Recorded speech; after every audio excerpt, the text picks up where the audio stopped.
ketchup, mustard, Thousand Island dressing, vinaigrette. This is the Science Fiction Rating System, the podcast that aims to rank every science fiction film from 1 to infinity. I'm Sam Draper, and I am joined, as ever, by Chris Redding. Hello. And Alex Humphrey. Hi there. I'm 32. How are 33. you? Happy birthday. Welcome to 33. I got my age, Happy wrong. birthday. Yeah, I think after 30 you try and just forget them, really. It's the delirium of your birthday has brought on this madness of not knowing your age. Yes. Well done. Yeah. Did you get a bath pillow? No, I got, what did I get? I got a global knife. Wow. Yeah. Okay. What's global about it? It's, you can't take it on any flights. Oh, right. Okay. It's kind of dangerous, basically. anti-global Yeah. then. No, that's the make. Oh. They're just like chef's knives. And then, what else did I get? Yeah, a few of the bits and pieces. Yeah, it was a good haul.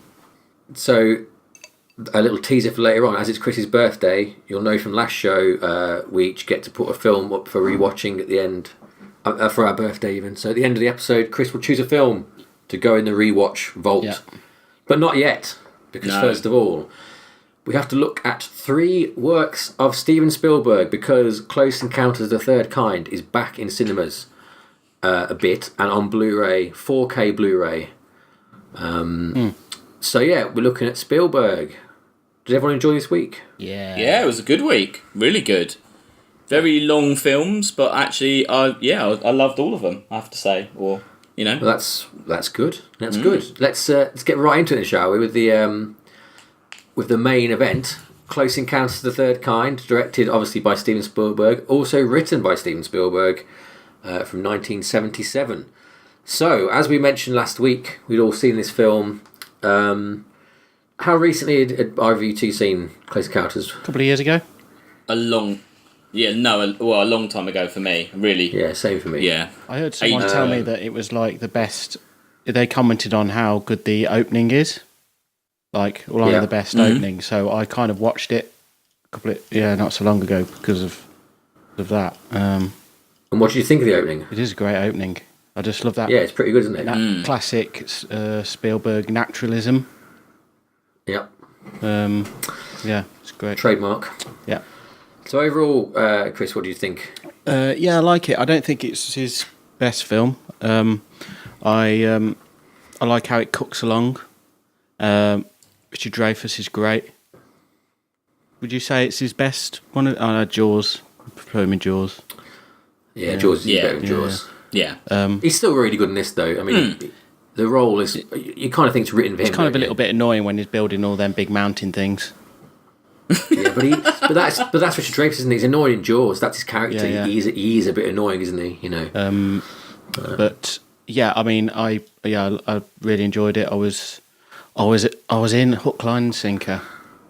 Fantastic, Alex. What was your overall? I really liked it. I thought it's funny because I like it's a very cryptic opening, and it kind of, but it does build well. You kind of pay off as you get in the middle when you've got the kind of global of what's going on with like Truffaut, and you've got like and then you've got the kind of local of just like the mum and the little boy and Neary and all that. My issue with it was, and I think this will come up throughout 3 films here, as a parent, I found it almost unbelievable, the ending, that he would get on the ship. And I didn't really like the way he just abandoned his family, because you could see there was a problem with his family. But I just thought he was a bit of a dick from kind of halfway through. I got that he was obsessed, and I got that he was like caught up in it. And it's funny because I had that problem, and then when I was reading about it, in a 2005 interview, Spielberg stated he made Close Encounters when he did not have children, and if he were making it today, he would never have Neary leave his family and go on the mothership. Oh, right. So it's kind of, I do realise it's my issue because I've got kids, and maybe you guys saw it differently, but I agreed with that. Yeah. Like, it was an interesting twist on the normal Spielberg broken home thing, that the home was kind of being broken by aliens coming. Yeah. And I think he should have sold it harder that he wasn't happy at home and that it wasn't necessarily all his fault. Yeah. because that didn't really come. I mean, I guess the idea was they're better off without him, maybe, and that's why he's going. Well, yeah, that's the impression I got. But yeah, she makes that line, doesn't she? Terry Garr, his wife, says that line about, "Oh, we used to come out to places like this and make out." Yeah. So there is and I did think his home life was very realistic. I mean, how all the kids are just shouting and like it's just a jumbled mess, but it just the fact that he kisses that other woman as well, and then gets on the ship. It's just I don't know that bit it fell down a little bit for me. Yeah, no, I completely agree. But that aside, I think oddly compared to the other two films. How old it is, it actually felt more epic and even bigger than those two did, weirdly. Like, I thought that it looked amazing. I mean, maybe it's because it is the new edition, but it looked amazing. There's some iconic scenes in it, though, isn't there? Like, yeah, really. The pickup truck, and that's, like, really clever how they did that. Yeah. I think, as well, what it did is it created the pure emotional feeling that event would have on someone. Which is this kind of mixture of fear and excitement and wonder. And he created... So although the story might not have been there, it created that feeling in you. And in that sense, then it delivers because it is the nearest you're going to feel to experiencing that. Yeah, and that was bang on. The other two films didn't nail that, although their stories perhaps were better. Yeah. So that was my kind of take. Yeah.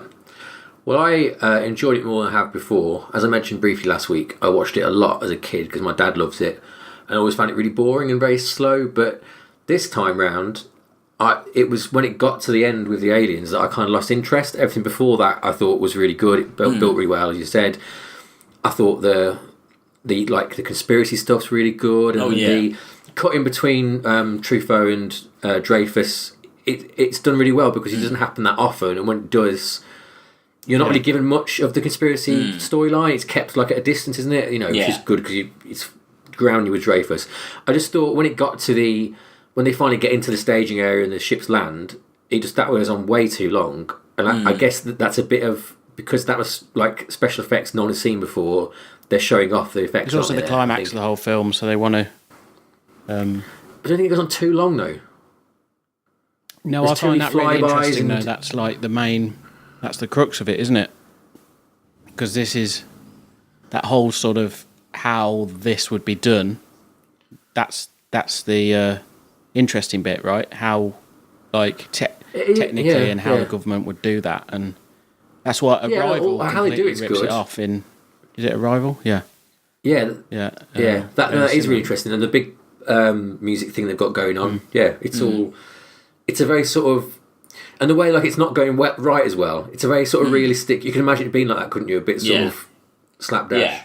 Yeah. I know what you mean about this, because there's, like, 3 aliens, aren't there? There's the big, huge, tall one. Then there are the little ones. Then there seems to be a third one. And it's kind of a bit... Because each one, I'm not expecting that they're going to come out and say, we come in peace or whatever. But each one, you kind of almost... Because I didn't remember it. I thought, is there going to be more here? Or you're almost, like, looking for more... So I know what you mean, Sam. I'm kind of... Does anyone remember the original... Anyone seen the original cut of this, where they do go inside the mothership? No, I watched that version. I watched that version this time. Oh, did you? Yeah. Right.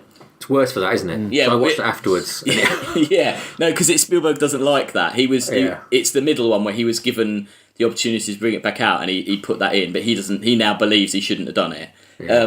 It's good, but again, that makes it even longer, and again, there's no answers, so you're just a bit like, oh look, that's cool. It looks really cool, but it doesn't add anything. He's right to have cut it back out. Yeah, basically. I don't think you don't need answers either, do you? I think it's better for the lack of answers, isn't it? No, I thought the religious bit, the weird bit when they're all in that church getting blessed. I thought that was odd because surely the arrival of aliens literally is challenging all religions, like off the bat. No, I think you'd need that sort of thing. It's like on Contact as well. They show a lot of the, Okay.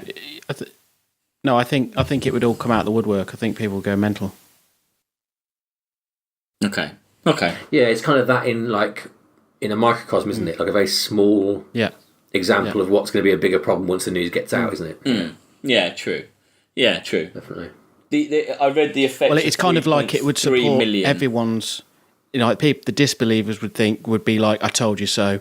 The believers would be, "I told you so." Like everyone would go, like, be supported in some way. I think. Yeah. Yeah. Yeah. What are you saying about the effects, Alex? Also, the effects were 3.3 million, and Douglas Turnbull made a joke that they could have made an entire other film basically with the effects budget. It's a hell of a miniature, isn't it? At the end, that when the ship does fly over, it still looks impressive, doesn't it? The main, the mothership. Well, it just keeps on going and going and going. It's like that. It's like Star Wars type thing, isn't it? Just you just keep seeing more and more of it. It's great, and you don't get an idea of scale, and it's kind of like batteries not included, like the. I thought. Well, he does that lovely. There's a good sort of joke, isn't there? Because the first one comes down and it's really small, isn't it? And he hovers over that bloke. And I thought, oh god, the effects are really not working here because it looks tiny. And then you realise it's not the main one. The main one comes over and you're like, oh no, wait, that's just a... yeah. But all that cloud stuff is really good as well. All those weird kind of formations in the clouds and stuff. That was really good. And even just that scene, I mean, the direction, like Chris said, there's some amazing set pieces. The scene when they abduct the little boy, that's just like... I thought that's really, really... It's quite frightening. It's quite horribly done. Yeah. Just they're trying to get in the house. But again, they don't really... It's good how they don't... It's not that the aliens kind of are good, but they were misinterpreted. You don't... Maybe, all those people coming out of that ship at the end, you don't know what happened to them. Like, it doesn't tell you. Yeah. So, the ambiguity is probably its strength. Hence why the ending... They shouldn't show more. Yeah. Like the ship showing up in the desert... It's been missing. You know why it's there. You know why it's come back because the aliens dropped it off, but you don't know why. Why they dropped it off or why they're particular anything like that. It's quite mysterious. I think it's also quite telling how much of this film is like it basically became a genre in itself, didn't it? Because you got films like Independence Day, even War of the Worlds, that are repeating a lot of the tricks, aren't they? Like conspiracy theories and. Clouds, those sort of like those billowing clouds in the sky. Everyone reaction shots of things flying at them and stuff like that. Things that are invented for this film, that people still are just churning back out and over again now, aren't they? Really? Yeah. It's sort of just big spectacle things, like you say. There's a big ship in the middle of nowhere, and you get it's just because I think. You get them big like. Obviously they've gone, oh, we can get a ship and we'll put it in and we'll put it here, and you get a big spectacle and you get like a memorable scene. But really, it's kind of like there's no pattern or explanation to it. But totally, yeah. Because I was thinking about like that impact of it and about Star Wars and how you can trace back all the Star Wars dogfights and stuff to war movies, can't you? But I couldn't think of a sort of a parallel with Close Encounters for a film like. The idea of that massive spectacle and looking at ships and stuff like that, is that done before anywhere, or is that completely new to this? Does Spielberg create that sort of epic, do you know what I mean, like thing with this film? Because it's based on another... He made another film called Firelight, so it's based, isn't it? A lot of it is like shot for shot is based on that, and then a lot of it is as well as his research into real ufologists and stuff like that, to the point where I read as well... It's reported that NASA sent him a 20-page letter telling him to not make the film or not to release the film, which he was really happy about. But you're probably... that kind of spectacle, that's probably... he probably did invent that. Yeah, probably. Yeah. Like as an event movie in a way, isn't it? I mean, like you've got disaster movies before, but this isn't a disaster movie at all, is it? This is an event. It's not Yeah, probably. Yeah. But also, I think it might have been the first... movie where they weren't like invaders in an old-fashioned sense. Just visiting. The message that if they're super intelligent, it's probably like below them to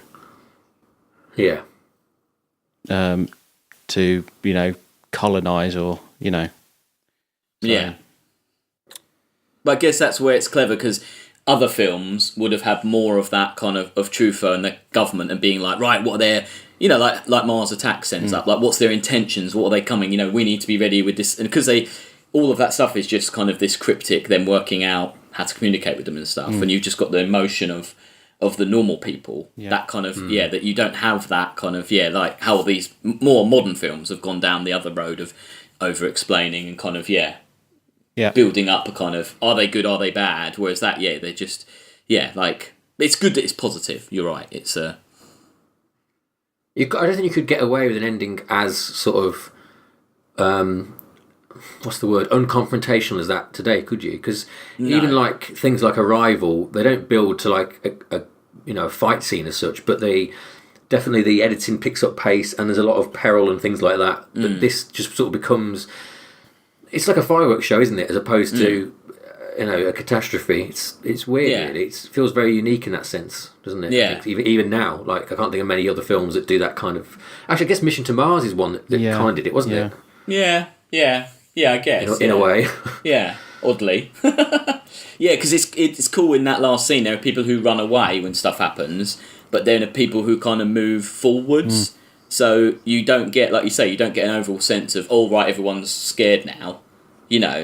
It's just, it's just a spectacle, isn't it? It's, you do feel like you're there at that last moment, kind of like observing it as they are. And that's kind of, that's a huge achievement, I would say, as far as filmmaking. And again, the realism he manages to get in, like that, the bit at the end, all the sound effects of the radios and people chattering and like discussion of what's going on and how they should move forward, and it's cool. Yeah, I think somewhere in the mid-90s he kind of lost that touch, didn't he? Don't you think? Like his later films haven't got that kind of, people always cross-talking and things like that. And it feels all natural and things like that. He kind of drops that around like Saving Private Ryan a bit after that. Like like things like Catch If You Can, stuff like that. They're not as good films, but they also haven't got that kind of. Yeah, I'm trying to think of a word for it. It's like it's more of a sheen, isn't it? This is more rough in a weird way. This is quite rough and ready, like Jaws. That's this true, is quite considering how big it is and big scale. It's quite a rough and ready. Yeah. He's maybe still shooting it, like we said ages ago about Lucas and about these big directors now and how they were then. At that point, they were still getting their art, and getting their signatures and stuff, and they're more just kind of working with what they've got rather than being like, oh well, yeah, I've got this whole. I mean, what was it? Isn't it one of what War of the Worlds or AI was all done like on a computer generated like storyboarding or something, wasn't it? One of the two of them. So I mean, that's a million miles away from Close Encounters. Yeah. Definitely. Okay. I think all very positive to this one. Yes. It's out on October the 9th. October the 9th in 4K. Yeah, with a special edition, the theatrical version and the director's cut. So is this like a re-scan, was it? What's the... let me look. I've got my notes here. I don't know if it's a rescan. Restoration. It'd be a rescan then as well. I think they did it in 4K I think they did that upscaling for the Blu-ray one. I think. Right. I think that's right. I'm thinking because I think they showed it in 4K in the cinemas then. I think maybe. Yeah. So it's probably the home release. Oh, hold on. It's presented all new 4K restoration, fully restored from the 35mm original camera negatives, thereby utilising in 4K the full restoration, detail and colour depth inherent in the film. Cool. There you go. So, as near as you can get to it being the clarity. I'd love to see it in the cinema. It's not showing around here, but I'd love to see it on a big screen. No, it's a very small release. We showed it in my cinema, but only one night. So, I wonder if it's on at the Prince Charles in London. Might go. Oh, maybe. Maybe. Yeah. I'll have to wait for the 50th anniversary, I suppose. Depressing. All right, let's rank this. Is this our first? No, it's our second Spielberg film, isn't it? We've got Lost World in there already. I think it's going higher than Lost World. Who should go first? Alex, you can go first. I think maybe number 10. So above Guardians of the Galaxy, below Fifth Element. Number 9. 3. Above Fifth Element. Put it up a knot. Yeah. Right. Chris. I would. Yeah, I'd probably go for the same actually. Yeah. Yeah, I think weirdly, I also completely agree with that. Wow. Because I think, let me just think. Yeah, because Invasion of the Body Snatchers was definitely more my sort of thing. I think if you look at how long ago Invasion of the Body Snatchers was, and we were still blown away by it, I'm not. Yeah. It's not this film's fault, but it's just maybe like you say, maybe the 50th anniversary we would re-rate this, but I think Invasion of the Body Snatchers was better. I'd have to say it was a better overall package. Yeah. I think I can agree with that definitely. I think is that our first ever like completely unanimous place. I think it is, isn't it? One of the few, definitely. Yeah. Cool. So a good start. Close Encounter of the Third Kind. The top 10s had a Close Encounter of the Third Kind. Ooh. Sorry, that was terrible. Okay, let's have a break, and I'll go and slap myself in the face, and we'll be back with War of the Worlds.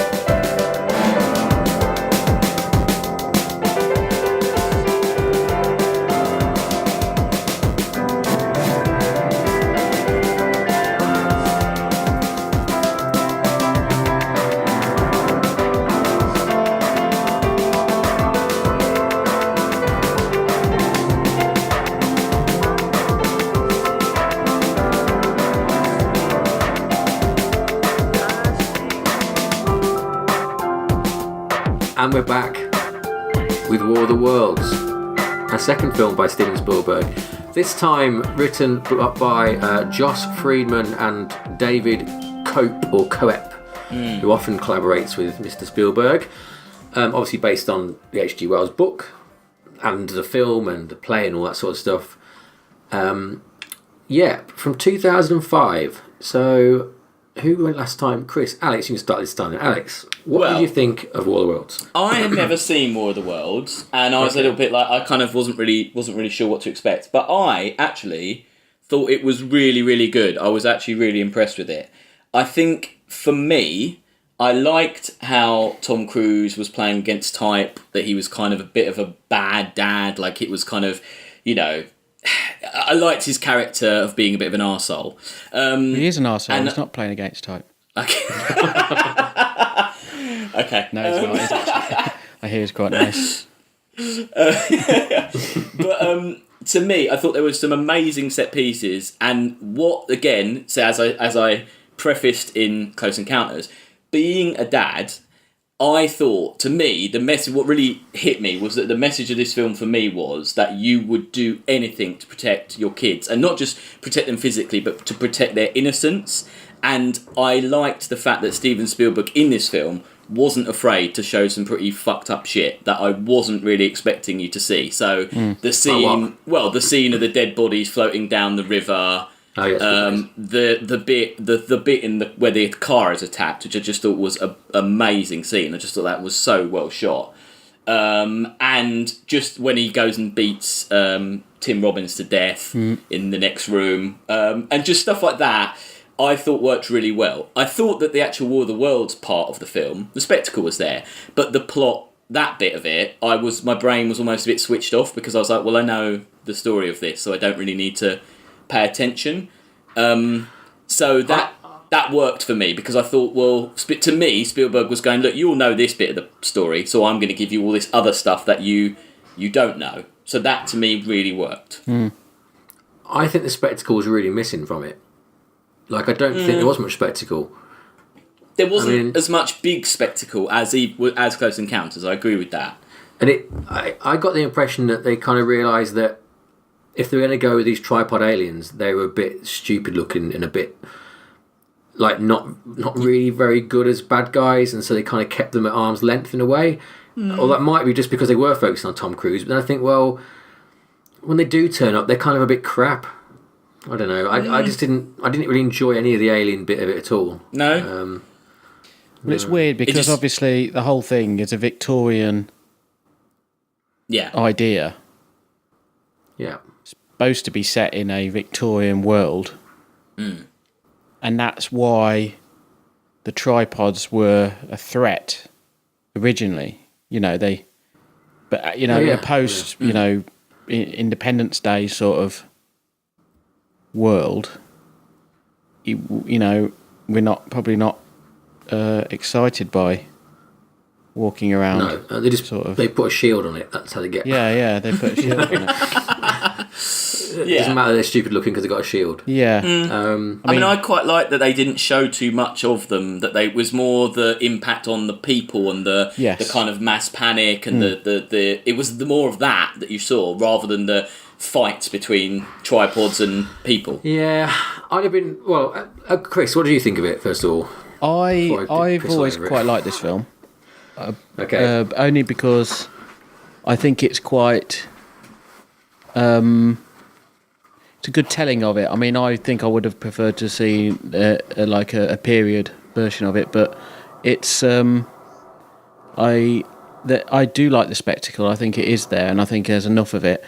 But I also, as Alex said, there's some really cool and creepy moments, when they're underground, and I think it's done quite well.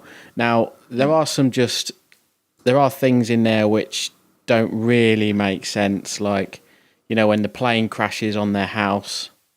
Oh God, I love that effect is amazing though. And when they come out in the morning, and the engine's still spinning. There's some interesting bits. There's some interesting things in there. I quite like it. Yeah, it's good.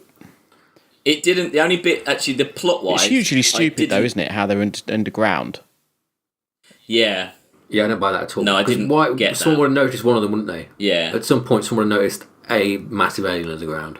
Yeah, no, I didn't get that. And I didn't get why the boy, the son, just says, I have to go off. I didn't get why he had to go off. And then how he survived and ended up back in that made no sense to me at all. And that actually bugged me quite a lot. And I just thought, I'd rather he'd have just died, to be honest. And then you could have just focused on Dakota Fanning. That would have been enough. So that's my problem with the fact there isn't much spectacle, is the fact that the whole family storyline for me is just unbearable. Tom Cruise's character, I get he's got to be a bad dad, that's the whole idea of it, and again, separation in families, but he's comically bad. Some of the way he's with his stupid fridge with nothing in it, and he hates hummus. He hates hummus. Yeah, he hates it. Oh yeah, we've got to play baseball now, and man up and blah blah. Yeah, he works at the docks. Everyone knows everyone's friends with him, and it's just nonsense. And his son, as you say, his motivations make very little sense.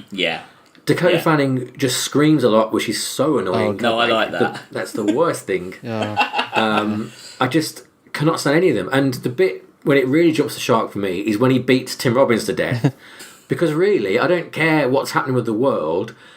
I find it hard to sympathise with the character who beats someone to death. Not even in self-defence, because he wasn't doing anything. No, I don't know, because it's like he was protecting his daughter. Yeah, he has to kill him. He has to kill him. But he does, because Tim Robbins was going to get them killed, because he nearly gets them killed anyway. Yeah. Why couldn't he just shut Tim Robbins in that room? Yeah, but he wouldn't shut He didn't have to beat him to death, did he? He could just tied him to the ropes and like that, or just knocked him out, or any number of things that wouldn't involve going into a room. That stuff, making your daughter. The gun's good. Where someone nicks their car, or. Oh yeah, that's great. I think that scene is just really. I think that whole bit, the statement of that scene, that the car gets stolen, then they have a gun, but then someone else has a bigger gun, basically, and then they just get killed horribly. I mean, as a comment on America, that's pretty. Yeah, that's good. That's pretty much nails it. I love the imagery of the church being sliced in half by the. There's loads of imagery in tripod as well. It starts off and he's in one of them big tower cranes, and it's the same sound design as the tripods. Oh, okay.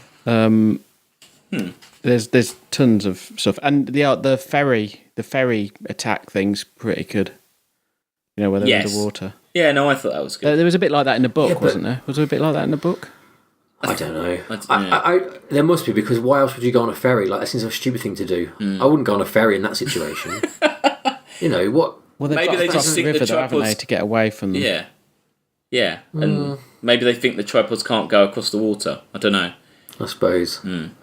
Steven Spielberg described War of the Worlds as a polar opposite to Close Encounters. And he said, for the first time in my life, I'm making an alien picture where there is no love and no attempt at communication. Yeah. That's what he said. And I think he just can't pull it off. You don't. I just don't buy it. And I mean, and the ending as well. I know that the ending is the ending, and it's got to be the way it is with the whole they can't cope with microbes, whatever. But it's such an anti-climax that he just puts a grenade in one's bum, and then everything's just died by itself. But that's the book. Yeah.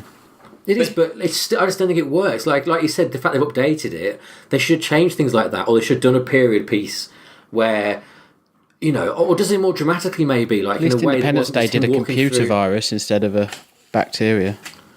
Well, no, at least Independence Day ended with it blowing up. A visit to space, it blows up, they escape. Whereas this was, he gets out of there, they walk very slowly into a town and notice that the things that the it just doesn't dying. Fly now, does it? Like in terms of like what we know scientifically, it just doesn't fly that there'd be a race of aliens which would overlook this. That they would have that technology, but would no, I know, but I think you're damned. He would have been damned if he changed it. I think people just been. Well, I don't know. There must be a more intelligent way of still kind of doing what the book did, but. I thought a good ending would be if it was because of climate change. That's why they died, and so then the message would be like, oh, hang on. It's good that we've done climate change because the aliens died, and then someone would be like, "Yes, but our calculations say we've got 2 years to live." They're fucked both ways. Well, that'd be a much better ending. Yeah. But, I don't know. I don't know. What about all the military types? I kind of think that's all a bit rubbish when they all are fighting them.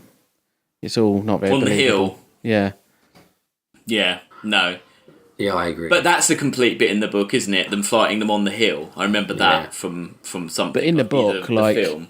there was a horse-drawn cannon could take one down. Do you know what I mean? Like old-fashioned artillery could. That's the thing is, as soon as you introduce the shields into it, it kind of makes it all a bit silly, doesn't it? Because they've got shields, right? Yeah, but they haven't worked out that you need to be hermetically sealed within your spaceship. Even though the spaceship is a spaceship and it's travelled through space, it's not hermetically sealed. So it doesn't make any sense.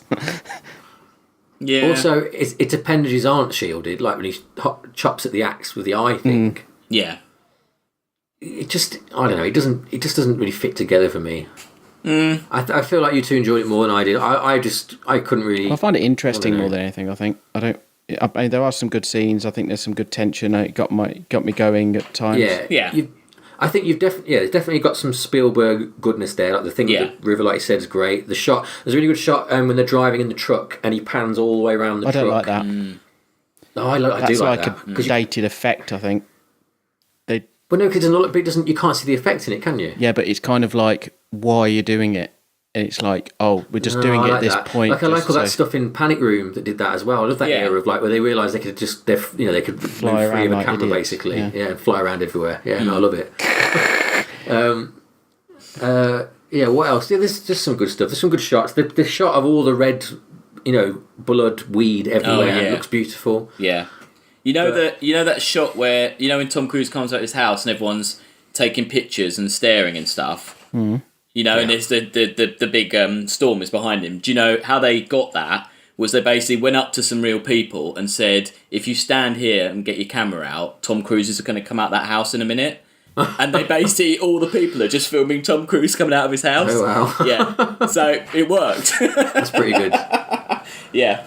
And the other thing I read was that the bit with the bodies, they had to tell the police because one of the dummies they couldn't find it. So one of the dummies obviously did carry on downriver, so they had to basically say, look, if you find a body in the river, it isn't don't worry about that. Oh well. Yeah. Well, good trivia. Okay, let's rate. Oh, first of all I was gonna say what was I gonna say? Oh yeah. That I think that this is Spielberg making... The reason that Independence Day is made by a hack like Roland Emmerich, who can't direct, is because that sort of film is suited to that sort of director where, the skill comes from not the plot, but like the look of it and everything, the spectacle of it. And I think Spielberg is cramming his actual good directorial chops into the film, into the plan of a film that should have gone to someone like Roland Emmerich, who could just point the camera, roll it, and could do effects. You know what I mean? Burn. I think he's wasted on this. I think he's really wasted on it. Well, he was a huge Spielberg was a huge fan of the original. He owns one of the original I get scripts, an Orson Welles script, Yeah. and it was him and I think it was him and Tom Cruise really love working together, and that was one of the ideas that came up. I think everything you've said I agree with. You've picked apart all the right bits to pick apart, but I still, like Chris, I think there's still some good stuff in there, and there was some good set pieces, and I kind of... If I was Spielberg, when it came to doing Warhorse, fuck that stupid story. Like, literally.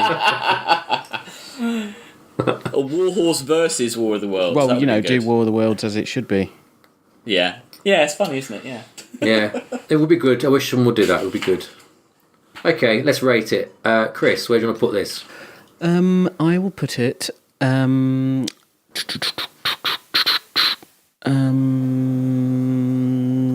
12. 12? Yeah. Above Dread, below Guardians of the Galaxy. Yeah. Wow. Alex? Because it's better than Mars Attacks for me. I think it's a better... What? Yeah, it's better.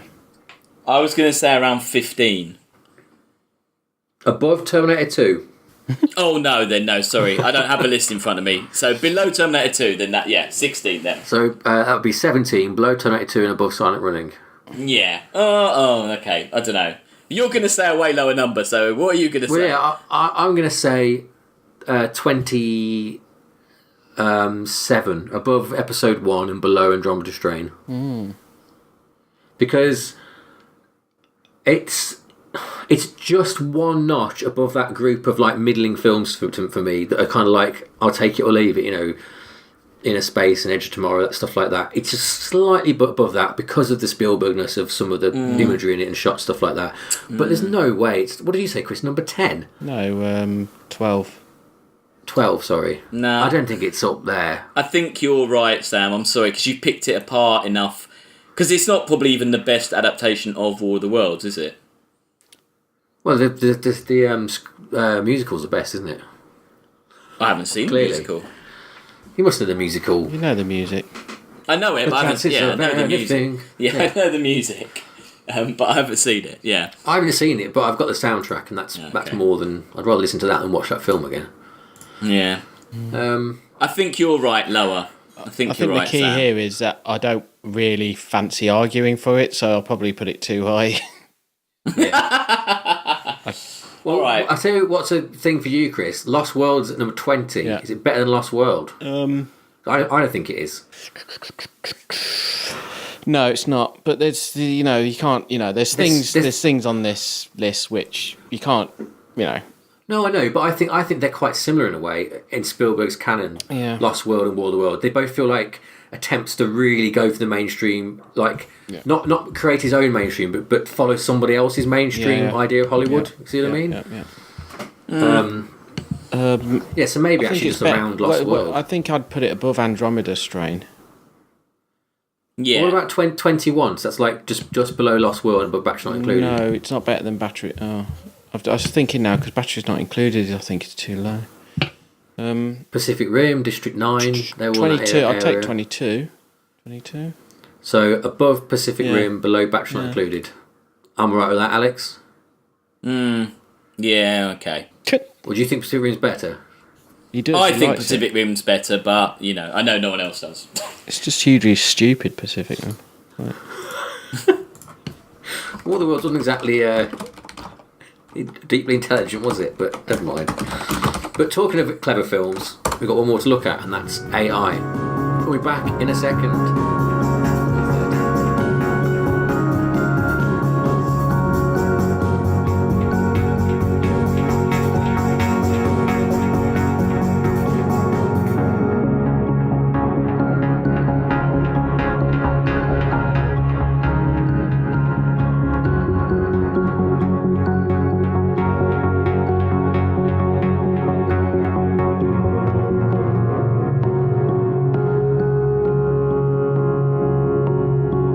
And we're back with our final Steven Spielberg film of the day.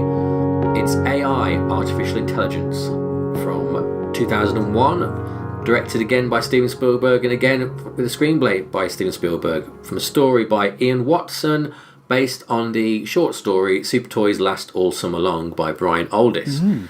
Also developed extensively by Stanley Kubrick. So a lot of people had their oar in this one. Yeah. Right, I'll start this time. So I've never seen this all the way through before. I'd seen the ending and didn't like it. And on viewing it again, I think the ending, people who don't know, basically, the film ends 2,000 years in the future after Haley, the child, David's been frozen in ice and he's like brought out by aliens.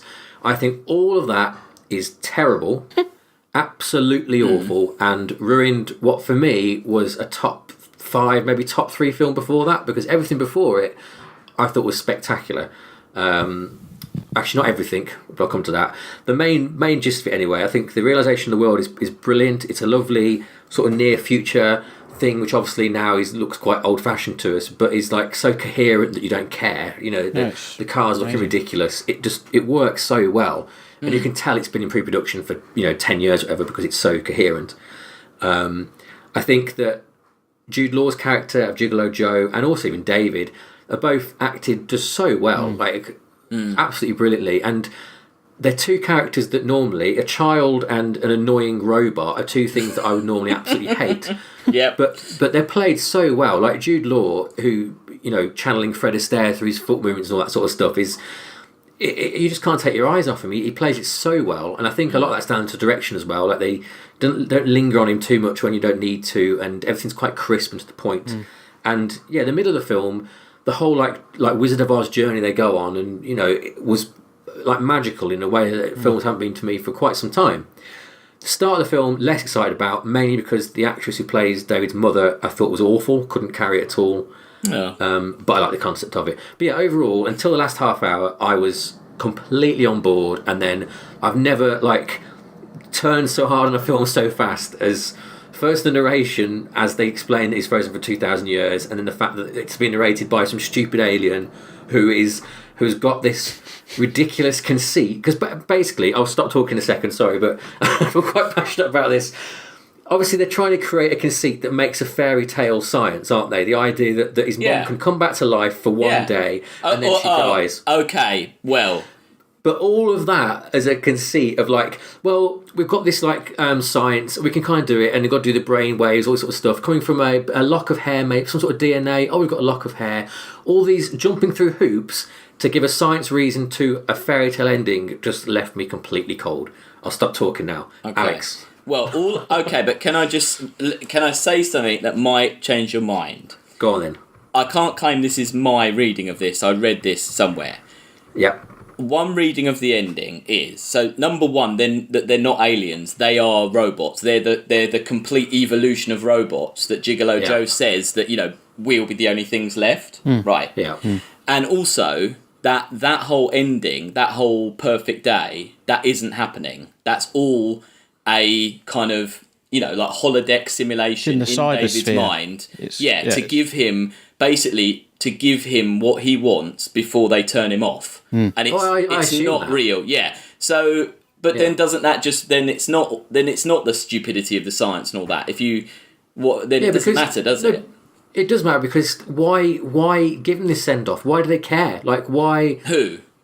The future aliens. Well, but a robot isn't going to be convinced by going, we're just going to give you a magical day. The film's called Artificial Intelligence, and it's gone to the point where we're not even thinking about the differences between intelligences now. It's like, as you said, if we meet aliens now, the likelihood is there will be what we would call artificial.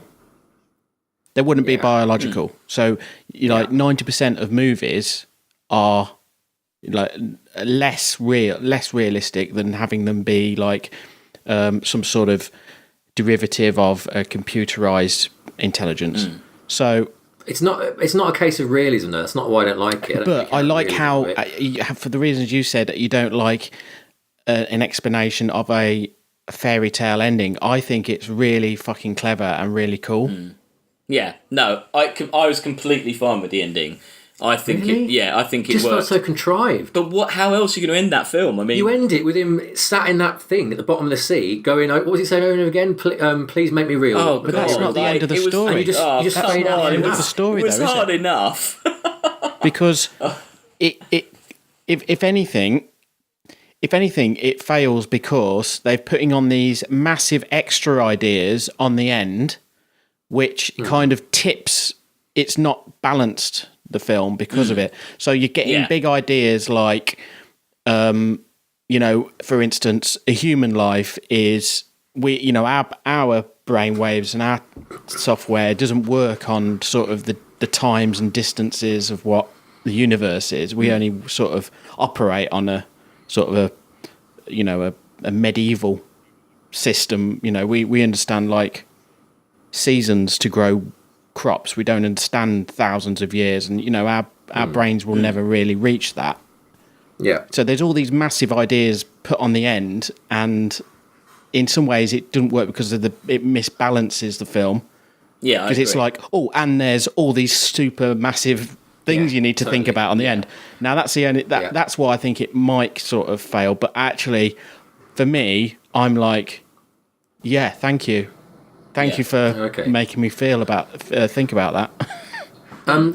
Just to your point, Alex, about what would be you said, well, one of you said, well, wind it there under the sea. Yeah. My thought for that is because the idea that we create an AI that's advanced enough to love, and yet the end game of that is that he ends up trapped for eternity under the sea, staring at a fairground ride, is the sort of, that's man's folly. That like everything's gone wrong, and the end result is, yes, he does love, but he loves to the point that he can't understand anything else, and he's just staring at a blue alien. Yeah, I mean, that's definitely on their mind, because you wouldn't have that anyway, would you? No, I guess again. So for the third time, being a dad, I watched this film when it came out, or around that time, and I didn't think much of it. I don't really remember much about it. I remember thinking it was really long, and I remember thinking, oh, the end's really naff.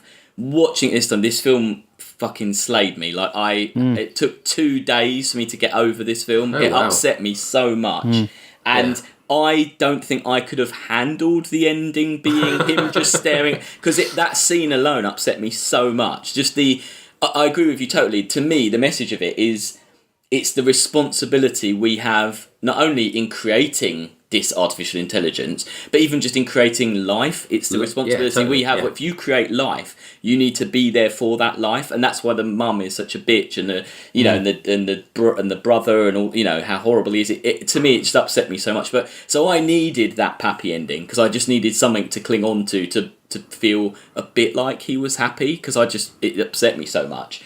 So that's why I needed that ending as an emotional thing, I guess. But I thought it was amazing. It really blew me away. I think it, like Chris said, it deals with really heavyweight stuff, but it's not boring. I thought the blend of the fairy tale and the real just worked really, really well.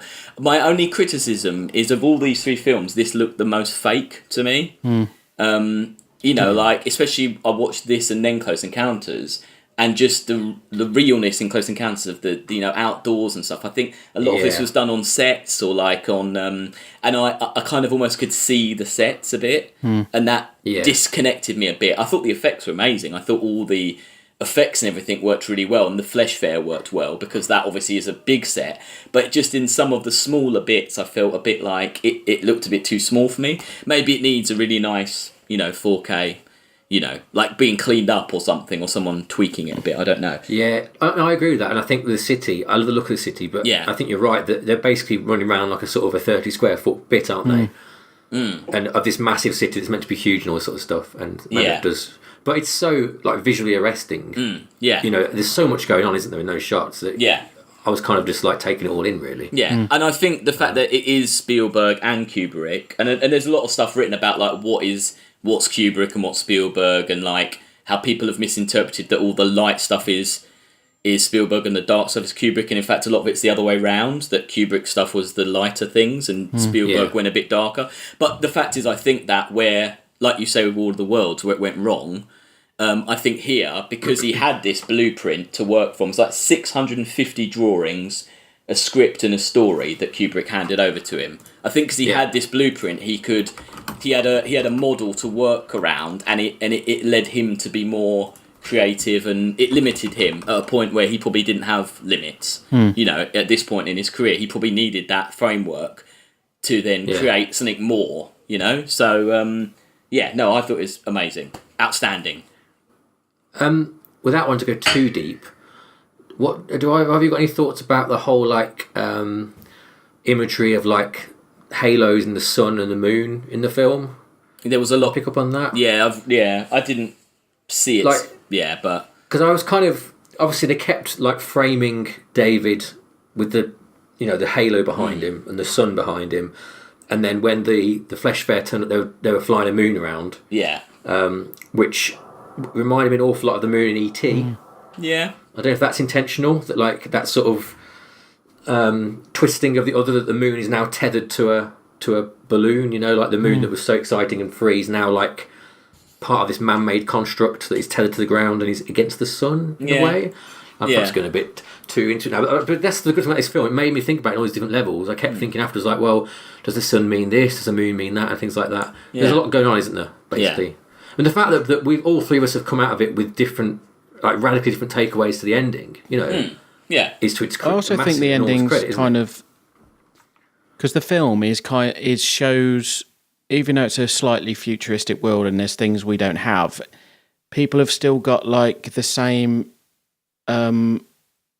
Like there is a difference between artificial intelligence and human intelligence, and and it's still robots are still mistreated, and they're but it ends with there's no difference, because by the end of it, all of human intelligence has been digitized, and there's actually no difference, and it's showing. It's showing something big which they didn't need to show as well, which could exactly. I think that's a really like interesting to show, but I agree it's bolted on, and I think it just doesn't mesh with me with that idea of this other big idea of creating, as Alex said, life and love, and then abandoning that love. Yeah, that for me doesn't meet the coda of that alien business. Yeah. Do you think maybe it would have been better as 2 films in 2 parts? Perhaps. I just think it should be a different film. This idea about that there's aliens in the future shouldn't be part of this film for me. It doesn't add anything at all. It just detracts. I don't think they are. I think it is. It's the last. It's the full stop on. We're seeing the progression of intelligence. I get that. It's not even an alien thing, really. It's I get. I know. I understand what you mean with that. But I mean that whole just bit with future AI us merged. I just don't think it adds. It just detracts from me. But that's just me. But other than that, fantastic. Yeah. Well, all very positive there, which I wasn't expecting. I thought that would be the one we'd like least, really. But do you want my trivia from this is, in order to keep the film's PG-13 rating, a building resembling a penis was digitally removed from the Rogue City set. There's a building that's got a woman on it naked, hasn't it? Yeah, I think. There's a boob. Yeah, there's a kind of breast. Yeah, but a giant penis building that obviously was too far. Yes, fair enough. Yeah, was that right? Let's rate. Probably. Yeah, probably. Seen Eyes Wide Shut. Well, it was probably his idea. Yeah. Right, should we rate this then?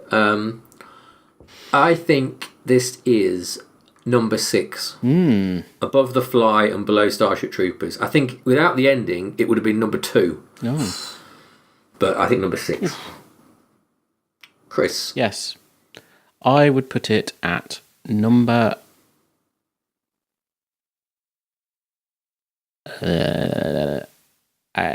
8. So that's above Invasion of Body Snatchers, below Predator 2. Alex? It's difficult really because hard. It's a thoughtful one, isn't it? And not really a... It's just very hard. I do think... I definitely think it's top 10. But it's just hard, isn't it? Because it isn't a perfect film, but it's very... Yeah. So what? So you're saying 6. What have we got in between those two? Between your Predator. Score... and Chris. Fly and Predator 2, I believe. I love Predator 2 so much, but it's not... Predator 2 doesn't say anything, really, does it? But Predator 2 is a great... And there's nothing wrong with Predator 2. Gary Busey says some things. Yeah. No, I'm going to side with Chris here, because Predator 2 is just... I'm finding this really hard. Why? I don't think either of these answers are wrong. No. I think the thing about AI is because I think our interpretation of it this time round watching it is quite fresh to all of us, isn't it? I think the things we thought about it, we don't think anymore. So that's why it's hard to rank it in a way. Yeah, I really didn't gel with it when I was a kid at all. No, not at all. No, not at all. No, I don't want to be patronising, but you obviously have to have lived a bit to have kind of even get anything from it. Yeah, totally. Yeah, without a doubt. Yeah. I don't know. So what's in the middle of your two scores then? The Fly and Predator 2. So is it better than The Fly and Predator 2? I love Predator 2 so much. No, I'm going to go with Chris. I love Predator 2 so much. No, I'm not. I'm going to go with you because because I know at some point. No, I mean I wouldn't disagree with that. Predator's they're better than Predator 2. It's intellectually. I mean, both of them are about quite basic story ideas, aren't they? Yeah. I mean, like, the reason I'm putting it where it is because above that Starship Troopers and that film obviously has meant a lot more for me over a lot longer time and has also got deep meaning going on and I think is a better overall film. And it works. Starship Troopers works perfectly. There's nothing wrong with Starship Troopers still. Yeah. So yes, I'm with you, Sam. Okay. Yes. Okay, cool. Because really, AI joins that top 5, Aliens, Robocop, Ghost in the Shell, Thing, Starship Troopers. They've all got more than just a good film going on. There's more going on and I think AI also... Yeah. It hangs with that crew, I think. Cool. So... an epic ranking there, but our third film in. So their Spielberg week concludes with 2 new entries into top 10. At number 6, AI. At number 10, Close Encounters of the Third Kind. And then all the way down at 23, War of the Worlds. A surprising week, but a good week, I think. Yeah, really good. So before we go... Yeah. It was Chris's birthday, which means that he gets to add a film that we will re-watch and re-rank sometime next year, post Alex's birthday. So, Chris, birthday boy, happy birthday. What film are you going to choose for a re-ranking? Ghost in the Shell. Oh! So it's animation week all over again at the moment.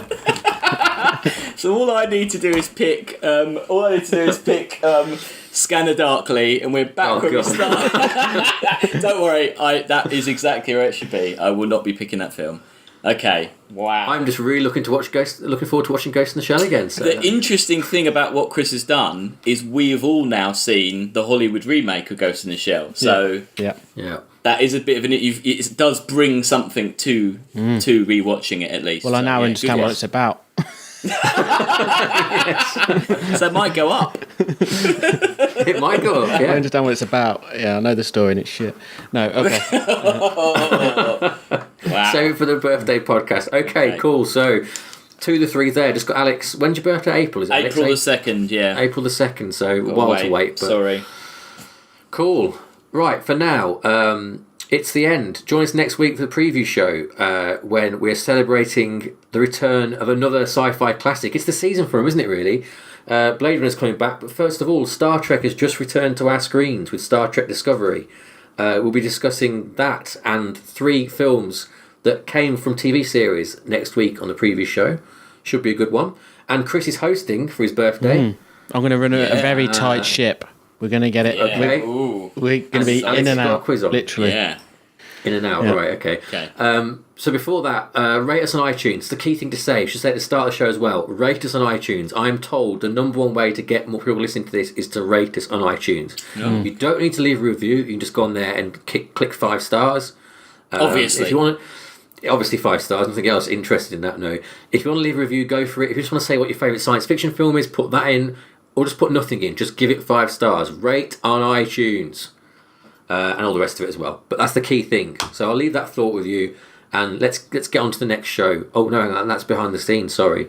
Let's wait till next week and do the next show. Cool. Anything else to add? No. See you next week. See you next week. I think someone's in a rush to leave. Good night. Bye.